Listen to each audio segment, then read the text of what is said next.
warahmatullahi wabarakatuh.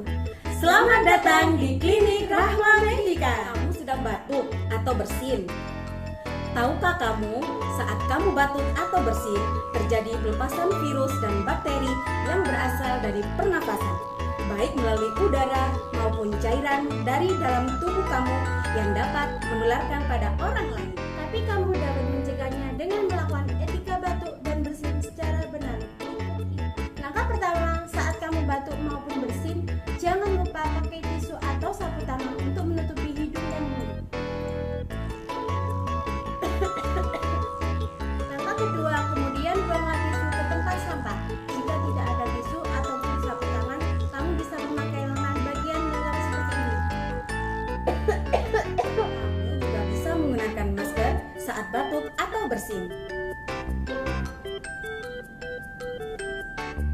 Segeralah cuci tangan menggunakan air mengalir dengan menggunakan sabun atau menggunakan cairan antiseptik berbasis alkohol. Jangan membuang ludah atau dahak di sembarang tempat. Dengan menjalankan etika batuk dan bersin, maka kamu ikut membantu mengendalikan infeksi di sekitar kita. Wassalamualaikum warahmatullahi wabarakatuh.